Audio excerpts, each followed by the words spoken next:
साल 1831 में Michael Faraday ने नर्म लोहे की एक अंगूठी लेकर उसके विपरीत किनारों के चारों ओर तार की दो कुंडलियों को जोड़ दिया। फिर उन्होंने पहले कुंडल के छोर को एक बैटरी से जोड़ दिया और दूसरे कुंडल के एक तार को 1 मीटर दूर कंपास से जोड़ दिया।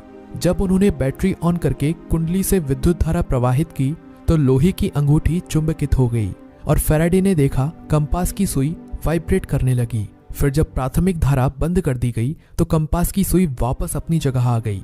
जिसके बाद फैराडे ने सोचा, अगर विद्युत धारा प्रवाहित करने से चुंबकीय क्षेत्र उत्पन्न होता है तो जरूर चुंबकीय तरंगों की वजह से बिजली उत्पन्न हो सकती है।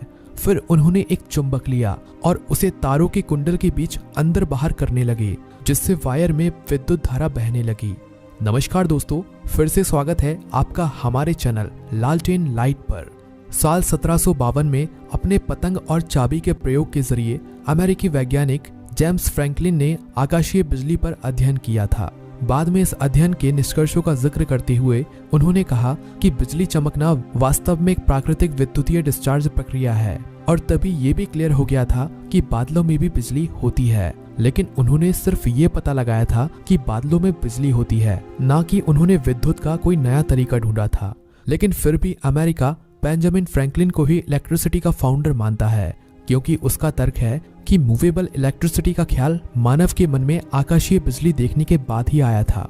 हालांकि वास्तव में इलेक्ट्रिसिटी की खोज का श्रेय किसी को दिया जाता है तो वो है ब्रिटिश वैज्ञानिक माइकल फैराडे, जिन्होंने दुनिया में सबसे पहले इलेक्ट्रिकल जनरेटर का आविष्कार किया था और वो ही पहले व्यक्ति थे जिन्होंने इलेक्ट्रोमैग्नेटिक इंडक्शन की खोज की थी।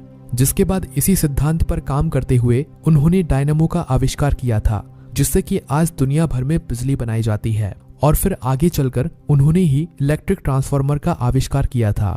दोस्तों, माइकल फैराडे 22 सितंबर 1791 को इंग्लैंड के न्यूविंगटन में पैदा हुए थे। उनके पिता का नाम जेम्स फैराडे था, जो कि एक गरीब लोहार थे। माइकल फैराडे अपने माता पिता के 4 बच्चों में तीसरे नंबर पर थे। बचपन में पढ़ाई के साथ साथ माइकल अपने पिता के साथ काम भी किया करते थे, क्योंकि उनके पिता बूढ़े और बीमार हो चुके थे। अपनी पारिवारिक स्थिति ठीक न होने के कारण और अपने पिता के काम में हाथ बटाने के कारण वो ज्यादा शिक्षा नहीं ले सके थे। फिर कुछ दिनों में ही उन्होंने अपने घर को संभालने के लिए उन्होंने पेपर बेचने तथा डिलीवरी बॉय का काम भी किया। फिर 13 साल के हुए तो एक बुक शॉप में बुक बाइंडिंग का काम करने लगे थे। बुक शॉप में इतनी सारी किताबें देखकर एक बार फिर उनकी पढ़ाई में रुचि जागी। वो दिन में किताबों को जल्द चढ़ाया करते थे और रात को उन्हीं किताबों को पढ़ा करते थे। करीब 7 साल तक उन्होंने उस बुक शॉप में काम किया, जहां उन्होंने विज्ञान की तरह तरह की किताबें पढ़ी। वो ज्यादातर ऊर्जा से जुड़ी किताबों को पढ़ा करते थे। एक दिन उनके एक कस्टमर ने उनके काम से प्रभावित होकर उन्हें एक शो की टिकट दी। शो का नाम था साइंस फॉर पब्लिक। दरअसल उस समय आज की तरह एंटरटेनमेंट के लिए गेम्स, थिएटर आदि चीजें नहीं हुआ करती थी। इसलिए एंटरटेनमेंट के लिए उस समय विज्ञान के नए नए कारनामों को देखने के लिए बड़े बड़े शोज ऑर्गेनाइज किए जाते थे, जिसमें वैज्ञानिक अपनी खोजों की प्रदर्शनी किया करते थे। इसी तरह माइकल को जो टिकट मिले थे उस शो को सर हम्फ्री डेवी होस्ट कर रहे थे। सर हम्फ्री डेवी अपने समय के एक महान वैज्ञानिक थे, जिन्होंने कई एलिमेंट्स की खोज की थी। उन्होंने सोडियम, कैल्शियम, पोटेशियम इत्यादि की खोज की थी। उन्होंने बल्ब के आविष्कार में भी अपना योगदान दिया था। सर हम्फ्री डेवी इस दिन शो में इलेक्ट्रिसिटी पर लेक्चर दे रहे थे तथा उसके कुछ प्रैक्टिकल भी लोगों को दिखा रहे थे। आप लोगों में से बहुत से लोग सोच रहे होंगे कि माइकल फैराडे से पहले इलेक्ट्रिसिटी तो थी ही नहीं, फिर हम्फ्री डेवी कैसे इलेक्ट्रिसिटी पर लेक्चर दे रहे थे। तो आपको बता दें, सदियों पहले से ही लोगों को इलेक्ट्रिसिटी का ज्ञान था, लेकिन वो इलेक्ट्रिसिटी मूवेबल नहीं थी। वो स्टैटिक इलेक्ट्रिसिटी थी, जो कि दो चीजों को आपस में रगड़कर पैदा की जाती थी। हालांकि बाद में अलेसेंड्रा वोल्टा ने केमिकल रिएक्शन का प्रयोग करके इलेक्ट्रिसिटी उत्पन्न की थी, जिसे हम वोल्टा बैटरी के नाम से जानते हैं। तो दोस्तों, जब हम्फ्री डेवी लोगों को इलेक्ट्रिसिटी के नमूने दिखा रहे थे तो लोग बहुत खुश होकर ताली बजा रहे थे। लेकिन माइकल इन सबसे अलग उनकी पूरी बात को अच्छे से एक कॉपी पर लिख रहे थे। इस शो के खत्म होने के बाद माइकल की विज्ञान में और रुचि बढ़ गई। वो इलेक्ट्रिसिटी से जुड़े कई सवालों को खुद से ढूंढने लगे और वो भी सर हम्फ्री डेवी की तरह विज्ञान की दुनिया में कदम रखने का ख्वाब देखने लगे। और फिर एक दिन उन्होंने शो में सर हम्फ्री डेवी द्वारा कही गई हर बात को एक किताब का रूप दे दिया और इसी के बहाने वो हम्फ्री डेवी से मिलने तथा उनके यहाँ काम करने का ख्वाब देखने लगे थे। उनकी किताब देखकर सर हम्फ्री डेवी उनसे प्रभावित तो हुए, लेकिन उनके पास माइकल के लिए कोई नौकरी नहीं थी। फिर बाद में एक दिन रासायनिक प्रयोग करते समय सर हम्फ्री डेबी की आंख में किसी तरह का केमिकल चला गया था, जिस वजह से उन्हें एक साथी या यूं कहें कि असिस्टेंट की जरूरत पड़ती है, जिस वजह से वे अपनी अनुसंधानशाला में माइकल को अपना सहयोगी बना लेते हैं। यहाँ पर वे नौकर और सहयोगी दोनों की भूमिका निभाते थे। फिर सन 1820 में हैंस ऑस्ट्रेड ने अपनी खोज में बताया कि विद्युत धारा और चुंबक में कोई संबंध जरूर है, जिस पर हम्फ्री डेबी भी बहुत दिनों से परीक्षण कर रहे थे। वो जब भी वायर में करंट पास करते थे तो पास में रखे कंपास में हलचल होती थी, लेकिन किसी को कुछ भी समझ नहीं आ रहा था कि आखिर ऐसा क्यों हो रहा है। फिर माइकल फैराडे इस क्वेश्चन को सॉल्व करने में जी जान से लग गए।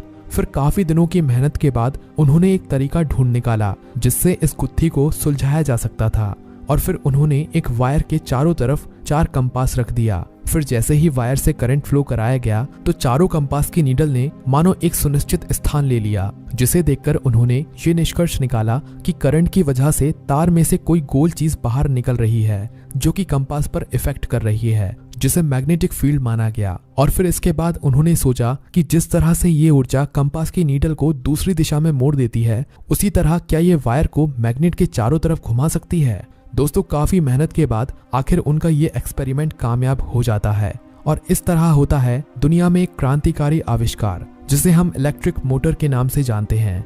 दोस्तों, उनके इस प्रयोग के बाद से हम्फ्री डेबी और माइकल के बीच कई तरह के विवाद होने लगे थे, जिस वजह से हम्फ्री डेबी ने उन्हें ऑप्टिकल्स की फील्ड में काम करने के लिए भेज दिया था, जहां पर माइकल फैराडे 4 साल तक काम करते हैं, पर उन्हें कोई कामयाबी नहीं मिलती है क्योंकि उन्हें तो इलेक्ट्रिसिटी में ही रुचि थी।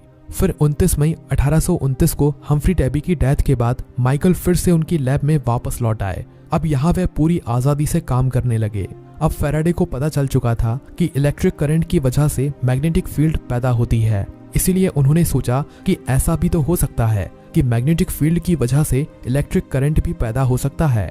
इसके लिए उन्होंने एक प्रयोग किया जिसमें उन्होंने तार की एक कुंडली बनाकर चुंबक के पास रख दी, लेकिन उन्हें कुंडली में कोई बिजली बनती हुई नहीं दिखाई दे रही थी। उन्होंने कई बार अपने प्रयोग को दोहराया, किंतु उन्हें हर बार नाकामी ही हाथ लगी। तंग आकर एक दिन उन्होंने कुंडली को फेंकने के लिए चुंबक के पास से खींचा और उसी समय गैल्वेनोमीटर में विद्युत बनते हुए दिखाई दी। उस समय फैराडे को यह ज्ञात हुआ कि यदि कुंडली तथा चुंबक के बीच में कुछ मूवमेंट होता है तभी उससे बिजली पैदा होती है। दोस्तों, इसी सिद्धांत को इलेक्ट्रोमैग्नेटिक इंडक्शन कहा जाता है, जिसके ऊपर काम करते हुए सन 1831 में माइकल फैराडे ने डायनामो का आविष्कार किया था, जिसका प्रयोग करके आज पूरी दुनिया में बिजली उत्पन्न की जाती है।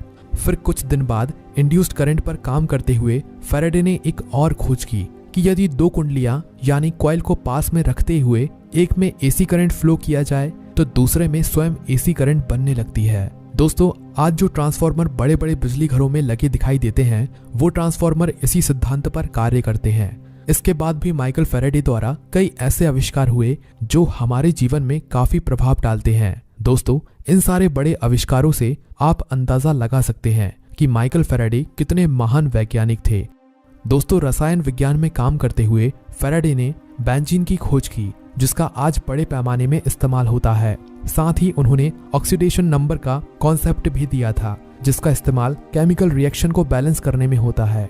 इनके योगदान को देखते हुए जून 1832 में ऑक्सफोर्ड विश्वविद्यालय ने फैराडे को डॉक्टर ऑफ सिविल लॉ की डिग्री प्रदान की थी और उन्हें सन 1824 में रॉयल सोसाइटी के सदस्य के रूप में चुना गया, जहां उन्होंने 2 बार राष्ट्रपति बनने से भी इनकार कर दिया था। वह 1833 में रॉयल इंस्टीट्यूशन में केमिस्ट्री के पहले फ्लोरियन प्रोफेसर भी बने। दोस्तों, अपने जीवन से इतने सारे लोगों को प्रभावित करने वाले माइकल फैराडे ने महान वैज्ञानिक अल्बर्ट आइंस्टाइन को भी बहुत प्रभावित किया था। वो माइकल फैराडे की तस्वीर और आइजैक न्यूटन की तस्वीर अपने टेबल के ऊपर अक्सर रखा करते थे, क्योंकि इनके इतनी खोजों के बाद ही या उनके वैज्ञानिक आविष्कारों के कारण ही उनके बाद आए वैज्ञानिकों ने विज्ञान को इतना आगे बढ़ाया था।